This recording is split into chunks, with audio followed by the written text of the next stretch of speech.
आप सभी का पुनः स्वागत है लाइव स्टडी लाइफ टाइम पर। और आज हम देखने जा रहे हैं बीए पार्ट थर्ड ईयर की geography practical file seat number 11।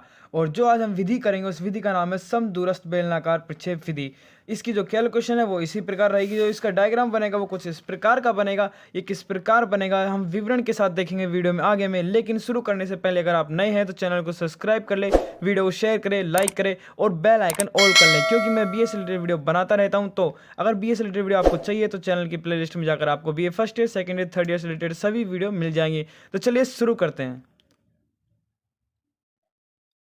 आज जो हम विधि बनाने जा रहे हैं उस विधि का नाम है एक समदूरस्थ बेलनाकार प्रक्षेप विधि, यानी कि समदूरस्थ बेलनाकार प्रक्षेप विधि, जिसके द्वारा हम संसार का मानचित्र उसमें दर्शाएंगे। क्वेश्चन इसी प्रकार आएगा चाहे आप कौन सी यूनिवर्सिटी में हो, बस चेंज हो सकती है तो मापनी और अंतराल, जो कि यहाँ पे 15 डिग्री का है, और मापनी आप देख सकते हैं। क्वेश्चन का जो कैलकुलेशन वो इसी प्रकार होगी और जो डायग्राम बनेगा वो भी इसी प्रकार बनेगा जिस विधि से हम आगे अब बनाएंगे वीडियो में। सर्वप्रथम क्वेश्चन को पढ़ लेते हैं, इसकी कैलकुलेशन को समझ लेते हैं और फिर हम चलेंगे डायग्राम की ओर कि डायग्राम इसका किस प्रकार से बनेगा। बहुत ईजी क्वेश्चन है और ईजी ही इसका डायग्राम है, बड़ी आसानी से समझ आ जाएगा आपको। तो चलिए शुरू करते हैं। क्वेश्चन हमारा 1:30 करोड़ मापनी एवं 15 डिग्री अंतराल पर संसार का मानचित्र बनाने के लिए एक समदूरस्थ प्रक्षेप की रचना कीजिए। रचना विधि। सर्वप्रथम हम निकालेंगे पृथ्वी के लघुकृत गोले का अर्धव्यास अर्थात आर, जिसका जो निकलेगी हमारे 2.1, यानी कि जो हमारी मापनी है उसमें हम डिवाइडेशन कर देंगे पृथ्वी के लघुकृत गोले के अर्धव्यास से भाग दे देंगे तो हमारे पास आ जाएगा 2.1 सेंटीमीटर। अब हमें चाहिए भूमध्य रेखा की लंबाई, जिसका सूत्र है 2πr, 2 हमारा 22/7 तथा 2.1 जो कि हमारा आर निकला है, और कुल मिला के भूमध्य रेखा की लंबाई आ जाएगी 13.2 सेंटीमीटर। अब हमें चाहिए दो देशांतर रेखाओं के बीच की दूरी, जो कि हमारा सूत्र यह है, और जो कैलकुलेशन करने के बाद जो हमारा मान आएगा वो आएगा 0.55 सेंटीमीटर, यानी कि 5 mm। तो चलिए इसके डायग्राम बनाना शुरू करते हैं। तो देखिए इसका डायग्राम सर्वप्रथम बनाने के लिए हम एक सरल रेखा खींचेंगे जिसकी लंबाई रहेगी 13.2 सेंटीमीटर, जो कि हमारी भूमध्य रेखा रहेगी, जो कि आप देख सकते हैं भूमध्य रेखा की लंबाई 13.2 सेंटीमीटर की हम एक रेखा खींचेंगे सर्वप्रथम। तो आप देख सकते हैं सर्वप्रथम हमने एक सरल रेखा खींच ली है ए और बी, और इसकी जो लंबाई रखी है वो 13.2 सेंटीमीटर रखी है। उसके बाद हम ए व बी पॉइंट पर दो लंब डालेंगे, और लंब का नाम दे देंगे हम सी और डी, तथा बी पॉइंट पर दे देंगे ई और एफ नाम दे देंगे। कुछ इस प्रकार से हमें दो लंब डालने हैं। इन लंब की दूरी अभी निश्चित नहीं है, आप अपने अनुमान से डाल सकते हैं 6 से 7 सेंटीमीटर तक ऊपर और 6 से 7 सेंटीमीटर तक नीचे तक। अब हमें करना क्या है, हम इस पर अक्षांश रेखा दर्शाने के लिए उत्तर और दक्षिण, देखिए यहाँ प्रश्न में देखिए दो देशांतर रेखाओं के बीच की दूरी तथा जो अक्षांश रेखाओं के बीच की दूरी है, अगर हम इस पर पहले अक्षांश रेखा दर्शाना चाहें तो पहले अक्षांश रेखा भी दर्शा सकते हैं, लेकिन हम सर्वप्रथम इस पर देशांतर रेखाएं दर्शाएंगे। उसके लिए हम 0.55 सेंटीमीटर का प्रकाल में चाप भरेंगे, और जो हमारी भूमध्य रेखा है, ये भूमध्य रेखा है 0 डिग्री, इसको 24 समान भागों में हम बांट देंगे। आप चाहें तो प्रकाल की सहायता से भी कर सकते हैं, अन्यथा टिक लगा कर भी कर सकते हैं। 0.55 सेंटीमीटर के हिसाब से, यानी कि 5.5 mm से जब आप 5.5 mm की टिक लगाओगे तो अंतिम जो बिंदु रहेगा वो हमारा 24वां भाग होगा। अगर अधिक बैठ रहा है तो इसका मतलब है कि आपका जो टिक है उनमें कोई दिक्कत है।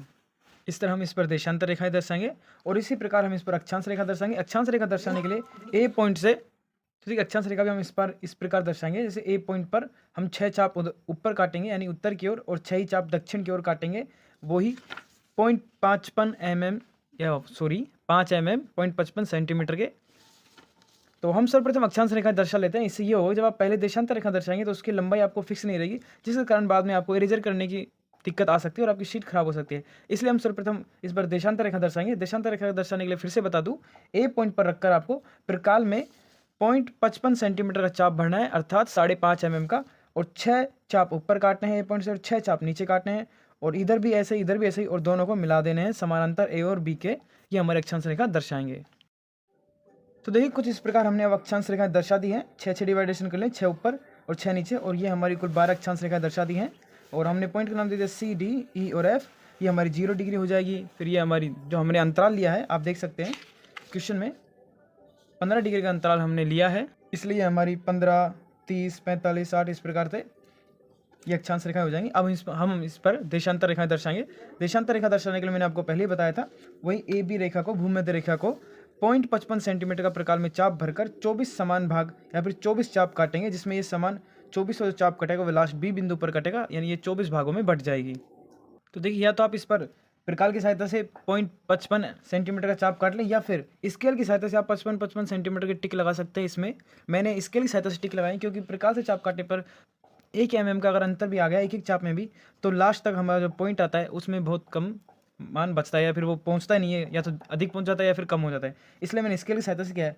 अब इन टिक्स को मैं सेट स्क्वायर की सहायता से इन पर लंब खींच दूंगा।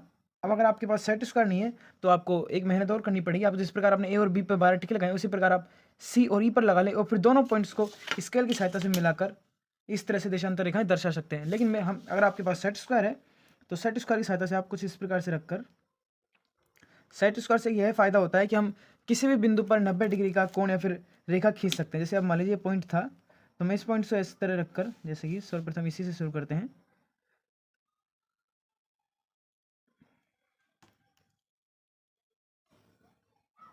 तो इस प्रकार से हम सेट स्क्वायर की सहायता से भी दर्शा सकते हैं, और आप चाहें तो स्केल से भी दर्शा सकते हैं। अब इसी प्रकार हमको सारी देशांतर रेखाएं दर्शा लेनी है। ये 12 भागों में बट जाएगा, 24 भागों में बट जाएगा। तो देखिए कुछ इस प्रकार से हम देशांतर रेखाओं को दर्शा देंगे। मैंने आपको फिर बता दूं, इनकी जो बीच की दूरियां हैं वो 0.55 सेंटीमीटर है, जो कि हमारे प्रश्न में है। अब हम इनके मान दर्शा देंगे इसमें। तो देखिए कुछ इस प्रकार से हम इसकी देशांतर और अक्षांश रेखाओं के जो मान है वो दर्शा देंगे। अक्षांश के इस प्रकार दर्शा देंगे, 0 डिग्री, 30, 60, 90, 15 के दर्शाएंगे तो कुछ ज़्यादा घिचपिच हो जाएगी, इसलिए आप 30 के मान दर्शा दीजिए। और यहाँ पे भी देशांतर रेखा में भी इसी प्रकार कीजिए, 30, 60, 90, 120, 150, 180 तक इक्वेटर लिख दे भूमध्य रेखा को। हमारा डायग्राम कंप्लीट हो चुका है। अब इसमें आपको करना क्या है, आपको जो हमारी विधि है उसका नाम लिखना है, और हमारा जो स्केल है उसको लिखना है। तो देखिए अब हमारा डायग्राम कंप्लीट हो चुका है संपूर्णतः। इसमें हमने जो हमारी विधि है उस विधि का नाम लिख दिया, स्केल लिख देना आपको इस। और ये किस प्रकार लिखना है, देखिए मार्केट में 5-10 रुपये का ऐसा फुट्टा आता है, इसको ले आना आप स्केल को, और इसकी सहायता से आप स्केल और हमारा जो विधि का नाम है वो लिखिएगा। और डायग्राम कंप्लीट हो चुका है। अगर आपको वीडियो अच्छी लगे तो प्लीज़ चैनल को सब्सक्राइब कर ले, बेल आइकन ऑल कर ले, क्योंकि मैं बीएस रिलेटेड वीडियो बनाता रहता हूँ। और अगर वीडियो अच्छी लगे तो प्लीज़ वीडियो को लाइक भी करें, अपने दोस्तों के साथ शेयर करें। तो चलिए मिलते हैं नेक्स्ट वीडियो में, तक के लिए थैंक यू।